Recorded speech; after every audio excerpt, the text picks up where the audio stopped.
Everyone, Bharat learning spot में आपका स्वागत है। मेरा नाम है गुलजार और इस वीडियो में हम पढ़ेंगे राजपूतों के उदय के बारे में, राजपूतों के सर्च के बारे में। ठीक है, तो अब हम थोड़ी सी राजपूतों की हिस्ट्री जान लेते हैं। तो राजपूतों की लोकेशन कहाँ पर है? नॉर्थ वेस्ट इंडिया में। नॉर्थ वेस्ट इंडिया कहाँ पर बोल रहा है ये भाई? तो थोड़ा सा हम देख ले रहे हैं। देखो, ये इंडिया का मैप है, तो हमने डायरेक्शन देखना सीख ही ली है। ऊपर नॉर्थ, नीचे साउथ, इधर ईस्ट और इधर वेस्ट होती है, और इन दोनों के बीच की जो दिशा होती है वो होती है नॉर्थ वेस्ट। ठीक है, अब जब इंडिया के पर्सपेक्टिव में हम देखते हैं तो इंडिया का नॉर्थ ये है और इंडिया का वेस्ट ये है, तो ये वाला हो जाएगा नॉर्थ वेस्ट। ठीक है, यानी कि राजस्थान वाला रीजन और पंजाब, हरियाणा, गुजरात, ये वाला रीजन होता है भारत का नॉर्थ वेस्ट। लेकिन जो राजपूत थे वो मेनली राजस्थान वाले इलाके में ज़्यादा थे। ठीक है, तो इस एरिया में लोकेटेड होने की वजह से दिक्कत क्या थी? देखो, पहले हम अपने वर्ल्ड मैप में आ जा रहे हैं। दिक्कत ये थी कि जो इंडियन सब कॉन्टिनेंट है, ये पूरा इंडियन सब कॉन्टिनेंट, इसके बाहर से जो भी आक्रमण हो रहे हैं वो सब इधर ही वाले रीजन से हुए हैं। क्यों हुए हैं? देखो, साउथ में क्या है? साउथ में तो समुद्र है भाई, इतनी दूर दूर से कोई इतने पुराने समय में नहीं आ सकता था आक्रमण करने, तो समुद्र के रास्ते से तो आक्रमण होते नहीं थे। बचा कौन सी जगह? ये वाली जगह बची। तो यहाँ पर हिमालय फैले हुए हैं इस तरीके से। ठीक है, ऊंचे ऊंचे पहाड़, जिनके जो दर्रे हैं, दर्रे क्या होता है? दो पहाड़ों के बीच की खाली जगह, एक नीची सी जगह जहाँ से लोग आसानी से एक जगह से दूसरी जगह जा सकते हैं। तो ये दर्रे हिमालय के जो थे, ये भी काफ़ी ऊंचे ऊंचे दर्रे होते हैं जिनमें पूरी साल जो है वो बर्फ ही रहती है, तो बड़ी बड़ी सेना यहाँ से नहीं आ सकती थी, इसीलिए इस वाले एरिया से कोई आक्रमण भारत पर नहीं हुए।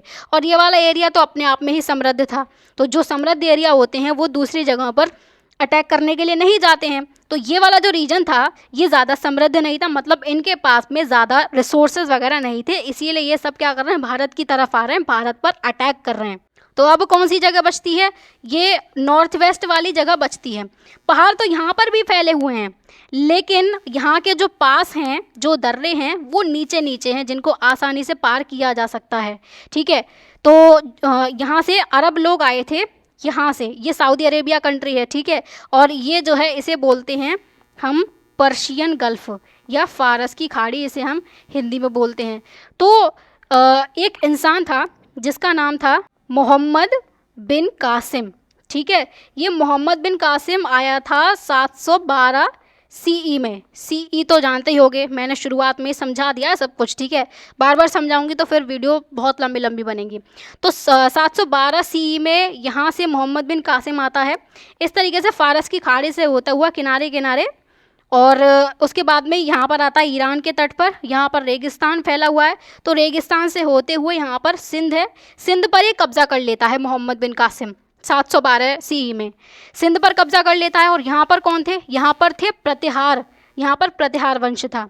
ठीक है, तो इसके सिंध के बाद में भी ये अरब भारत में आगे बढ़ना चाहते थे और भी एरियाज़ को कब्जा करना चाहते थे, लेकिन इन प्रतिहारों ने इनको आगे बढ़ने से रोका। तो वही बात अब यहाँ पर आगे की जा रही है कि इनकी लोकेशन थी नॉर्थ वेस्ट इंडिया पर, और वहीं से जो है सारे आक्रमण होते थे, जितने भी इंडियन सब कॉन्टिनेंट के बाहर से जो आक्रमण होते थे। ठीक है, और प्रतिहारों ने अरब इन्वेजन्स को रजिस्ट किया था, सिंध के अरब इन्वेजन को, मतलब सिंध पर तो कब्जा कर लिया था मोहम्मद बिन कासिम ने, लेकिन सिंध से आगे नहीं बढ़ने दिया था प्रतिहारों ने। ठीक है, ये प्रतिहार राजपूत से पहले का ही वंश है या पहले की ही डायनेस्टी है, और इन्हीं डायनेस्टी से राजपूत को प्राउड ट्रेडिशंस भी मिले। प्राउड ट्रेडिशंस मतलब कि ब्रेवरी इन्हें मिलती है राजपूत को। हम राजपूत को ब्रेवरी के लिए ही तो जानते हैं कि अपने आप को ये मरना पसंद करते हैं लेकिन हारना पसंद नहीं करते, इन्हें युद्ध की परंपरा मिलती है, तो वो इनके पुरानी डायनेस्टी से ही मिलती है राजपूतों को। तो राजपूत जो है ज़्यादातर लड़ते ही रहे, जो सब कॉन्टिनेंट के बाहर से जो भी पावर्स आ रही थी, जो भी अटैक्स हो रहे थे, उनसे लड़ते ही रहते हैं राजपूत। क्यों लड़ते हैं वो हमने समझ ही लिया है। ठीक है, राजपूतों ने अपने किंगडम्स को रीबिल्ड किया था खिलजी कॉन्क्वेस्ट के बाद में। हमने जब दिल्ली सल्तनत पढ़ी थी तो उसमें एक खिलजी डायनेस्टी पढ़ी थी, जिसमें एक रूलर पड़ा था अलाउद्दीन खिलजी, है ना। इस अलाउद्दीन खिलजी ने कई सारे जो राजपूत वाले एरिया थे उनको कब्जा लिया था, दिल्ली सल्तनत में मिला लिया था। लेकिन खिलजी डायनेस्टी ख़त्म हो जाती है, उसके बाद में 1320 से 1414 तक तुगलक डायनेस्टी रहती है। लेकिन तुगलक डायनेस्टी भी शुरुआत में पावरफुल रहती है, लेकिन एंड आते आते लगभग 1390 या 1400 की हम बात कह सकते हैं, इस समय पर तुगलक डायनेस्टी भी कमज़ोर हो जाती है। तो ये राजपूत अपने आप को रीयूनाइट करने लगते हैं या रीबिल्ड करने लगते हैं, मतलब अब ये एकजुट हो रहे हैं, सब इकट्ठा हो रहे हैं, ठीक है।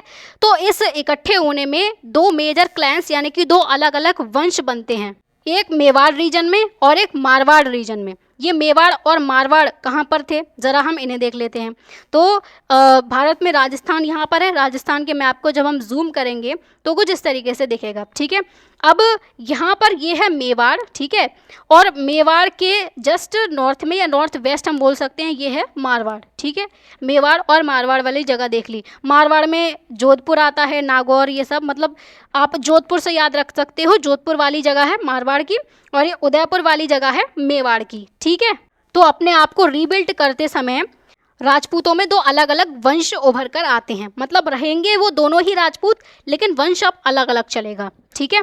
अब इन राजपूतों की इंस्पिरेशनल स्टोरीज जो हैं वो सुनाई जाती हैं आज भी, इनकी हीरोइक डीड्स की। हीरोइक डीड यानी कि इन्होंने जो ब्रेवरी वाले काम किए हैं, जो भी, उन स्टोरीज को आज भी सुनाया जाता है, पर्टिकुलरली पॉपुलर बैलेट्स के थ्रू। बैलेट्स क्या होते हैं, इसे हम गाथा गीत बोलते हैं, मतलब लोग मिलकर एक गीत की तरह या एक गाने की तरह किसी घटना को सुनाते हैं, किसी इंसान के बारे में बताते हैं, कोई उन्होंने बलिदान दिया है उसको बताते हैं, कोई हिस्टोरिकल इवेंट हुआ है उसको वो गाकर सुना रहे हैं, वो होता है बैलेड, ठीक है। उसी बैलेड के थ्रू इन राजपूतों की कहानियाँ आज भी सुनाई जाती हैं। तो राजपूतों के वंशों ने कई सारे वैलरस रूलर्स प्रोड्यूस किए। वैलरस रूलर्स क्या होते हैं, बहादुर जो रूलर थे, ठीक है। बहुत सारे राजपूतों में हमें देखने को मिलते हैं, जिसमें हमने राणा कुंभा के बारे में पहले ही पढ़ लिया है। राणा कुंभा के बारे में हमने कब पढ़ा था, जब हमने रेजिस्टेंस टू द दिल्ली सल्तनत वाला टॉपिक पढ़ा था, ठीक है, जिसमें हमने ये देखा था कि 15th सेंचुरी में राणा कुंभा ने क्या किया था, ये मेवाड़ के किंगडम के रूलर थे, इन्होंने दिल्ली सल्तनत को रजिस्ट किया था 15th सेंचुरी में। तो राणा कुंभा की बात तो पहले ही हो चुकी है। इसके बाद में जो अगली बात होगी वो होगी राणा सांगा की। तो अर्ली 16th सेंचुरी में, सेंचुरी का मतलब समझ पा रहे हो ना, मैंने पहले भी समझाया है। सेंचुरी में मतलब ऐसे पता करते हैं इसको, जैसे 16th सेंचुरी की बात हो रही है तो इसका मतलब है 1500 से लेकर 1599 का समय, ठीक है। यही अगर 15th सेंचुरी की बात हो रही होती तो इसका मतलब होता 1400 से लेकर 1499 तक का टाइम पीरियड। जो सेंचुरी मेंशन होती है, जो नंबर मेंशन होता है, उससे एक नंबर पीछे चले जाओ, ठीक है। तो अर्ली 16th सेंचुरी की बात हो रही है, यानी कि 1500 के शुरुआत की ही बात हो रही है। 1505, 1510, 1520, कुछ इस समय की बात यहाँ पर की जा रही है। तो हम किसके बारे में देख रहे थे, राणा सांगा ने बहुत सारे जो राजपूत क्लैंस थे, यानी कि जो अलग अलग वंश थे या अलग अलग ग्रुप थे, उनको इकट्ठा किया था, यूनिफाई किया था और कई सारे बैटल्स जीते थे सुल्तान्स के अगेंस्ट में, जो दिल्ली सल्तनत चल रही थी। राणा सांगा ने भी जीते थे, लेकिन अल्टीमेटली ये बाबर से हार गए खानवा के बैटल में। खानवा का बैटल हुआ था 1527 में, ठीक है। 1526 में बाबर आया था, पानीपत का फर्स्ट बैटल हुआ था जिसमें दिल्ली सल्तनत खत्म हो गई थी, इब्राहिम लोधी हार गया था।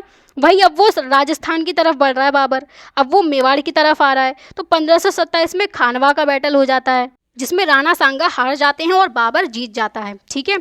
इसके बाद में बात हो रही है महाराणा प्रताप की। देखो यहाँ पर आपको राजाओं में थोड़ा कन्फ्यूजन हो सकता है, मैं वो कन्फ्यूजन दूर करूँ तो राणा कुंभा, सबसे पहले राणा कुंभा की बात हो रही है, ठीक है। राणा कुंभा से पहले भी काफ़ी रूलर रहे मेवाड़ के, लेकिन हम यहीं से शुरुआत करते हैं। राणा कुंभा के बाद में कुछ रूलर्स आए, जैसे उदय सिंह, राणा रायमल, उसके बाद में आते हैं राणा सांगा, ठीक है।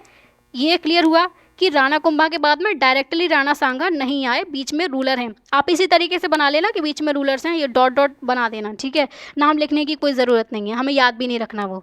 फिर राणा सांगा के बाद में आते हैं रतन सिंह, फिर विक्रमादित्य सिंह, फिर बनवीर, उसके बाद में उदय सिंह, और उदय सिंह के बाद में आते हैं कौन, महाराणा प्रताप, ठीक है।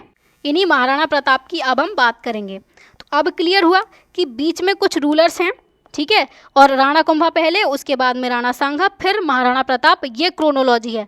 आप ऐसा मत कर देना कि पहले महाराणा प्रताप जो है वो लिख दो, उसके बाद में महाराणा सांगा लिख दो, ऐसा नहीं करना है, ठीक है। तो महाराणा प्रताप को जो विरासत में मिला था, इनहेरिट जो किया था इन्होंने, यानी विरासत में मिलना, इन्हें एक वाउंडेड किंगडम मिला था, यानी कि बिखरा हुआ किंगडम या टूटा हुआ राज्य मिला था इन्हें अपने पूर्वजों से। टूटा हुआ राज्य क्यों मिला था, क्योंकि मेवाड़ पर पहले काफ़ी ज़्यादा हमले हो चुके थे, जैसे खानवा का युद्ध हुआ था जिसमें राणा सांगा हार गए थे, वो उससे मेवाड़ कमज़ोर हुआ। ठीक है, अकबर ने चित्तौड़गढ़ पर कब्जा कर लिया था, तो चित्तौड़गढ़ जो मेवाड़ का एक इम्पॉर्टेंट पार्ट रहा वो मुगलों के कंट्रोल में चला गया था। ठीक है, इसके अलावा जो गुजरात के सुल्तान थे, यहाँ पर नीचे गुजरात है राजस्थान के नीचे, तो ये सुल्तान भी मेवाड़ पर अटैक कर रहे थे, जिसकी वजह से भी मेवाड़ कमज़ोर हो रहा था।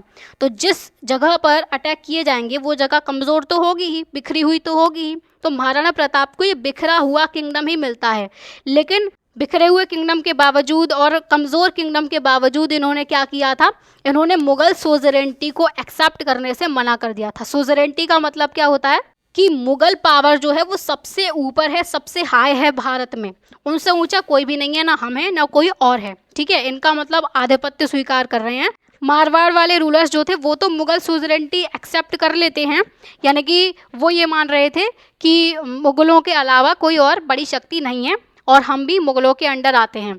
ठीक है, लेकिन जो मेवाड़ था, मेवाड़ के रूलर जो महाराणा प्रताप थे, इन्होंने मुग़ल सुजरेंटी एक्सेप्ट नहीं की और ये राजपूत रेजिस्टेंस का फेस बन गए या सिंबल बन गए। ठीक है, तो जब ये मुग़लों की अधीनता स्वीकार नहीं कर रहे हैं तो फिर क्या होगा, फिर होगा युद्ध, क्योंकि मुग़ल तो चुप नहीं बैठेंगे, या तो अधीनता स्वीकार करो या फिर लड़ाई करो हमसे, ये इनका कॉन्सेप्ट होता था। तो हल्दी घाटी का युद्ध होता है, कहाँ पर, हल्दी घाटी पास में, अरावलीज में 1576 में। देखो ये तो एक पेंटिंग है जो कि एक आर्टिस्ट ने बनाई है, बैटल ऑफ हल्दी घाटी की पेंटिंग बनाई है उदयपुर पैलेस से, क्योंकि हल्दी घाटी और उदयपुर पास पास में है ना। तो सबसे पहले अरावली हम देख लेते हैं, अरावली किस तरीके से फैली हुई है भारत में।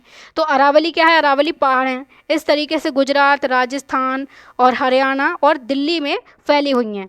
तो दो पहाड़ों के बीच की जो नीची जगह होती है वो क्या होता है, वो पास होता है, या जिसे हम दर्रा भी बोल सकते हैं। ठीक है, और ऐसा ही पास इन अरावलीज में लोकेटेड है, उसका नाम क्या है, यहाँ पर है हल्दी घाटी पास। हम मैप में पास को इस तरीके से दिखाते हैं या ऐसे करके दिखा सकते हैं। ठीक है, तो ये हल्दी घाटी पास जो है, यहीं पर हुआ था युद्ध हल्दी घाटी का, क्योंकि हल्दी घाटी नाम जो जगह है उसका नाम है, इसीलिए युद्ध का भी नाम यही पड़ गया। तो ये 1576 में होता है। अब इस बैटल में महाराणा प्रताप को थोड़ी बहुत चोट लग जाती है, घायल हो जाते हैं ये, तो मुग़ल आर्मी तो उसी बैटल फील्ड में रहती है, लेकिन इनको जाना पड़ता है, महाराणा प्रताप को वहाँ से जाना पड़ता है बचकर, क्योंकि मुग़ल आर्मी अपर हैंड में थी, यानी कि मुग़ल आर्मी का पलड़ा भारी था, ये स्ट्रॉन्ग थी। ठीक है, तो महाराणा प्रताप बचकर निकल जाते हैं और कई सालों तक इन्होंने गुरिल्ला वॉरफेयर की मुगल्स के अगेंस्ट में अरावली हिल्स से।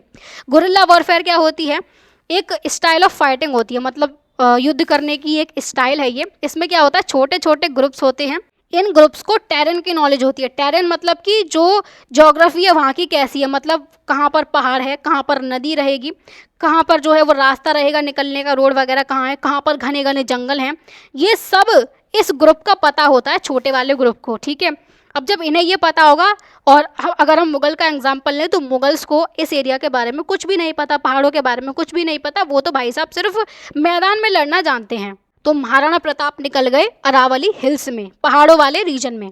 ठीक है, वहाँ पर मुग़ल आर्मी जो है वो पहाड़ों वाले रीजन के बारे में ज़्यादा कुछ जानती नहीं है। तो ये छोटा ग्रुप जो महाराणा प्रताप का ग्रुप था, ये क्या करेगा, अब ये सरप्राइज अटैक करता था, मतलब एकदम से सामने आ जाना, दो चार को पकड़ के मार देना। और एम्बुशेस का मतलब होता है घात लगाकर बैठना, मतलब छुप कर बैठना और ये इंतज़ार करना कि कोई आए और सोई उसे मार दें। तो इससे जो छोटे छोटे ग्रुप हैं वो बड़ी बड़ी आर्मीज़ को आसानी से हरा सकते हैं। मान लो 20 लोग हैं, 20 का एक छोटा ग्रुप है, ये 20 लोग जो हैं वो लगभग 250 लोगों को हरा सकते हैं गुरिल्ला वॉरफेयर से, क्योंकि छुप छुप कर अटैक कर रहे हैं, एकदम से आएंगे, दो चार को मार के फिर से छुप जाएंगे, ये काम कर रहे हैं। और महाराणा प्रताप ने भी गुरिल्ला वॉरफेयर की अरावली हिल्स से ही। ठीक है, अब हिल्स में हार्श कंडीशंस रहती हैं, लेकिन हार्श कंडीशन होने के बावजूद इन्होंने अपनी इंडिपेंडेंस जो है उस पर ज़्यादा फोकस किया और अपनी इंडिपेंडेंस के लिए लड़ते रहे। अब नोट करने वाली बात यह है कि महाराणा प्रताप को भील्स का सपोर्ट मिला था। भील कौन, जो भील ट्राइब थी, ये राजस्थान की काफ़ी पुरानी ट्राइब है जो कि आज भी भारत में मिलती है, ये आज की फ़ोटो भील ट्राइब की। ठीक है, तो इन्हीं भील ट्राइब ने क्या किया था, महाराणा प्रताप का साथ दिया था, सपोर्ट किया था हल्दी घाटी के बैटल के बाद में। ठीक है, उसके बाद की बात हो रही है। तो ये भील्स आर्कर्स थे, काफ़ी अच्छे आर्कर, यानी कि धनुर्धर, यानी कि तीरंदाजी ये काफ़ी बढ़िया करते थे। तो इन्होंने सिर्फ आर्कर्स के रूप में ट्रूप्स ज्वाइन नहीं की थी महाराणा प्रताप की, ट्रूप यानी कि सेना, लेकिन ऑल्सो इन्होंने अपनी नॉलेज के थ्रू भी इन्होंने कंट्रीब्यूशन दिया था, जो टेरेन की नॉलेज इन्हें थी। महाराणा प्रताप भी थोड़ा बहुत जानते थे उस जगह के बारे में, पहाड़ों के बारे में, और भील्स भी जानते थे क्योंकि भील्स भी उसी राजस्थान वाले एरिया में हैं। तो अपनी नॉलेज से भी इन्होंने साथ दिया और अपनी तीरंदाजी से भी भील्स ने साथ दिया। ठीक है, इनकी सर्विस जो थी और अदर ओकेजन्स पर भी थी, मतलब अगर कोई और भी इमरजेंसी पड़ जाती, कहीं पर इन्हें सर्व करने का मौका मिल जाता, तो ये तब भी मेवाड़ का साथ देते थे। ठीक है, तो इनकी सर्विस ने मेवाड़ के मिलिट्री ट्रेडिशन में एक रिस्पेक्टेड प्लेस अर्न कर लिया था, जैसा कि मेवाड़ के एम्बलम में दिखाया गया है। मेवाड़ का जो प्रतीक है, ठीक है, मेवाड़ का एम्बलम, इसमें जो भील वॉरियर है वो लेफ्ट में है, ये भील वॉरियर है भील ट्राइब के, और यहाँ पर एक राजपूत किंग खड़े हुए हैं। तो मेवाड़ का प्रतीक जो एम्बलम है उसमें एक भील का होना ये बता रहा है कि इनकी कितनी ज़्यादा इंपॉर्टेंस थी भील की, है ना। तो कुछ राजपूत स्टेट तो ऐसे थे जिन्होंने मुगल्स के साथ में अलाय बना ली थी, यानी कि गठबंधन बना लिया था, मुगल्स के साथ में मिल गए थे या फ्रेंडशिप कर ली थी, ये हम कह सकते हैं। कैसे? डिप्लोमेसी और मैरिज अलायंसेस के थ्रू। तो डिप्लोमेसी का मतलब क्या है? डिस्कशन वगैरह करना मुगलों के साथ में, ठीक है, कुछ एग्रीमेंट कर लेना, मुगलों की सुप्रीमेसी को एक्सेप्ट कर लिया राजपूतों ने, मुगल एडमिनिस्ट्रेशन को ज्वाइन कर लिया। और मैरिज अलायंसेस में तो हमने एक एग्जांपल देखा ही था, आमेर के राजा भारमल ने अपनी बेटी की शादी अकबर से की थी, है ना। तो इसके थ्रू राजपूत स्टेट तो मुगलों के साथ में मिल जाते हैं, कुछ राजपूत स्टेट, सारे के सारे नहीं, लेकिन कुछ राजपूत स्टेट, स्पेशली मेवाड़ की जब हम बात कर रहे हैं, तो इन्होंने मुगल डोमिनेंस को एक्सेप्ट नहीं किया। ठीक है, औरंगजेब के टाइम में क्या होता है, कई सारे राजपूत नोबल्स जो थे, नोबल यानी कि दरबार में बैठने वाले अधिकारी वगैरह, तो उन नोबल्स ने रिबेल कर दिया, यानी कि विद्रोह कर दिया औरंगजेब के खिलाफ, क्योंकि औरंगजेब की पॉलिसीज बेकार थीं। जैसे दुर्गादास राठौड़ जो थे, ये मारवाड़ के एक राजपूत नोबल थे, इन्होंने जोधपुर की इंडिपेंडेंस के लिए लड़ाई की थी।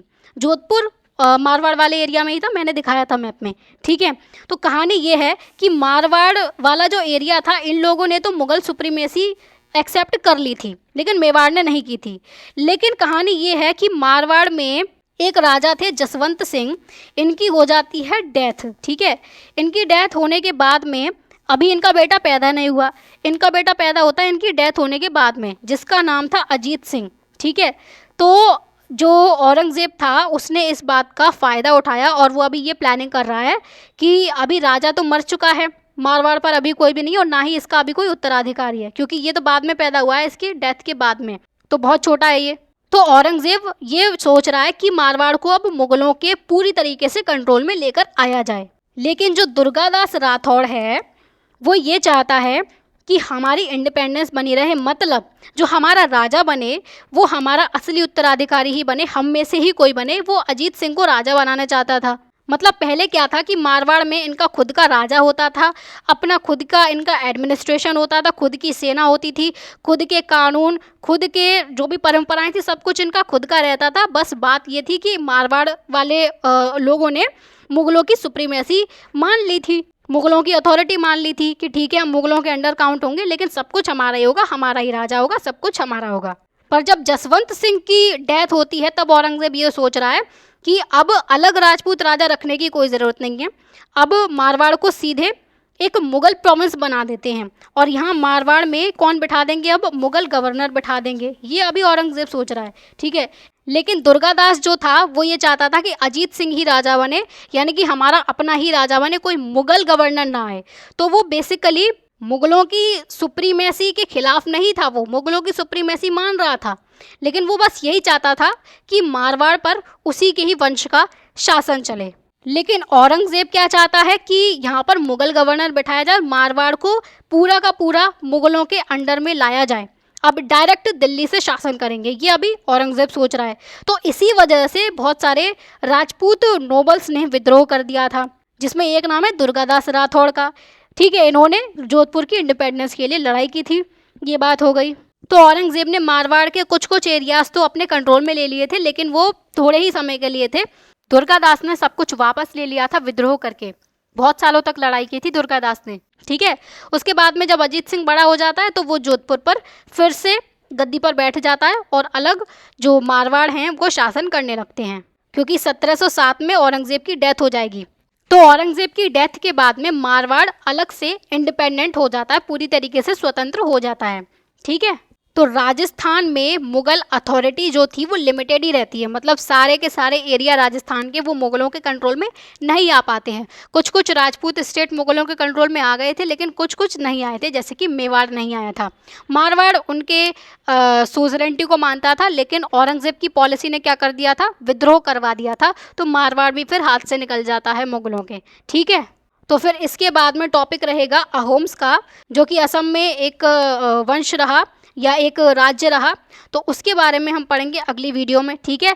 तो वीडियो अगर अच्छी लगी हो तो वीडियो को लाइक करें, शेयर करें, और अगर कोई भी डाउट होता है तो कमेंट में मेंशन कर देना।